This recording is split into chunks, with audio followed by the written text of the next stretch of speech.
Hi everyone, welcome back to my channel. Today let's take a look on Leetcode 127 word ladder. So this one it's actually not that hard, but the code requires you to use multiple methods that you may not be familiar with. So let's work on it. So it will give you three input: a begin word, an end word, and a word list. And it wants you to return the number of words in the shortest transformation sequence from begin word to end word. All the words should be included in the word list. Otherwise, you will return 0 if no such sequence exists. And let's take a look at an example. First one, you get begin word as heat, and you get end word as cold. So you may get a sequence like heat, hot, dot, dog to cog, right? Every time you can change one letter of this word. And the other question is actually an example of no such sequence. So first one also hit cog, right? But there's no cog in this or list, so you will never get such a sequence to reach the end word. So let's work on it. So firstly, we need to use BFS. So for BFS, it's quite straightforward actually. You need to have a queue, right?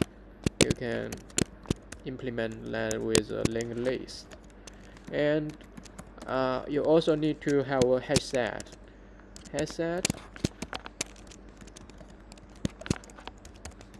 Just to put this word list. You may ask me, why do I need to create a hash set for this linked list?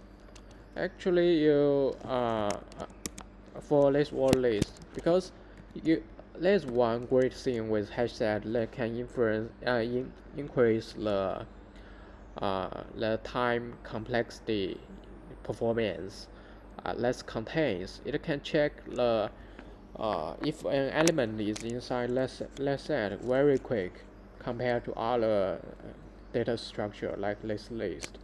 Alright, and you firstly you need to add the begin word inside that, and you will also have a result output as that goes.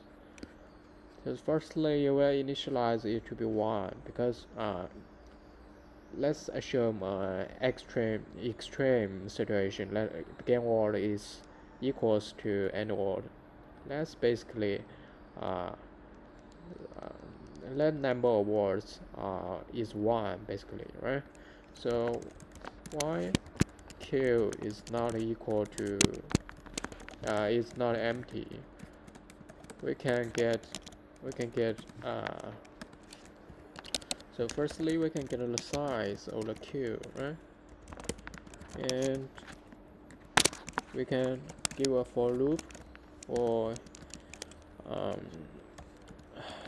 we want to iterate the elements inside this queue, and I plus plus,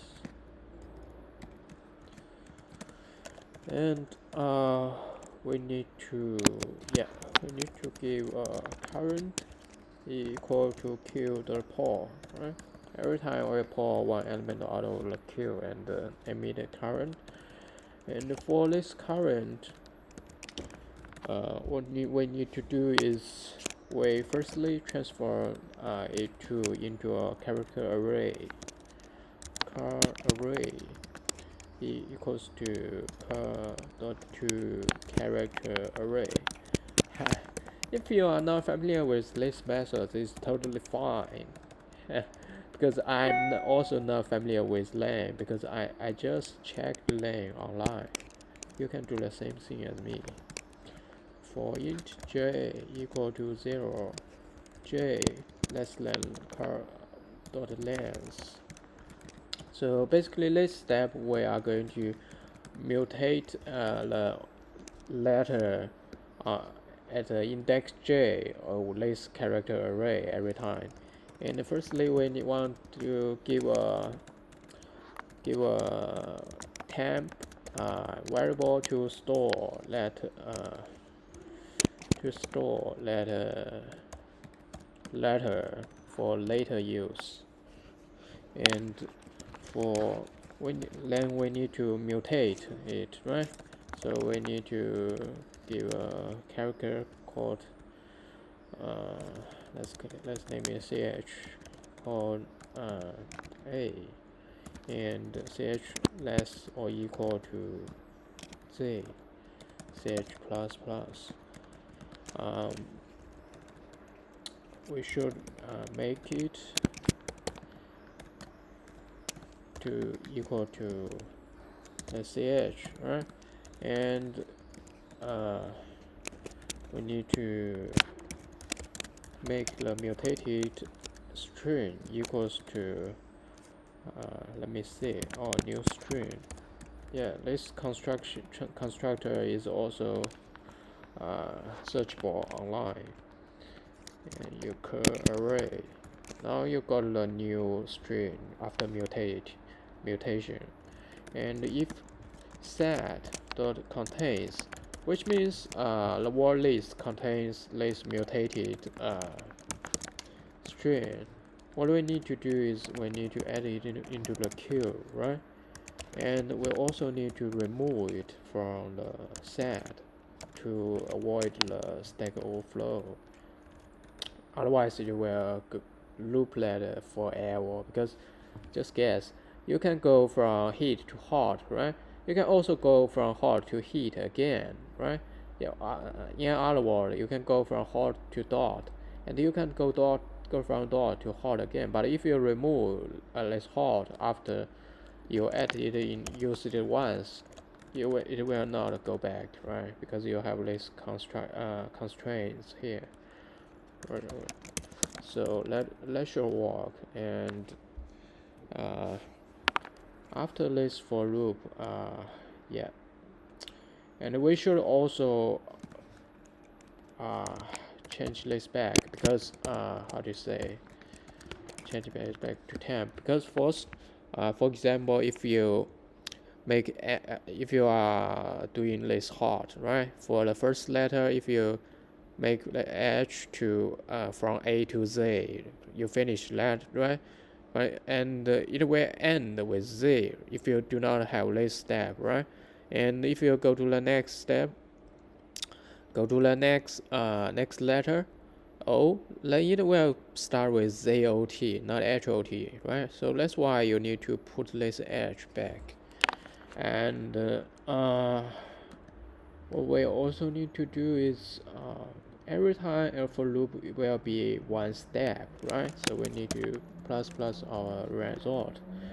And one more thing here, if we need to check if this curve equals to our end word, right? If it does, we need to return result, because result here is equal to 1, right? So that should work as well. And if it exists this while loop, we should also return 0. That means we can't get such a sequence. And let's say if it works, submit. It should work. Yeah, it works. Actually, this runtime is not very good. You can further improve that by, I think you can do this, something like this. Let me see if I can do something like this. I can.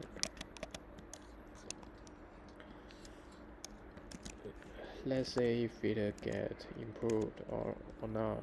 Okay. So just now is 174. So what's almost same, right? So basically no improvement. Yeah, actually I got one a little bit quicker with this one. So let's say what's the difference? Actually here they are the same, right? And here equals same as well, right? Same, same. I think it's pretty much same. I can't say. Oh yeah. So this one he used the string dot value of, so it may be quicker, right? Let's try. So this method might be quicker than the new string, but I'm not quite sure about that. Let's see. String dot value of, right?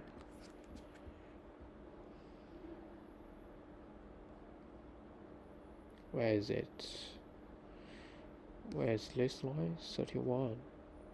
Oh, return 0. I should put it back.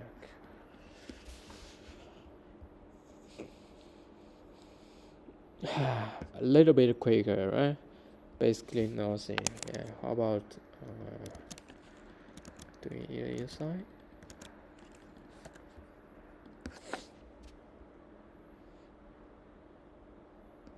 Yeah, almost same. I think this runtime is fluctuations is due to the load in on the Leetcode servers. Yeah. Yeah, that's it. If you enjoy this video, please click like, subscribe, or recommend to your friends. Yeah, thanks so much.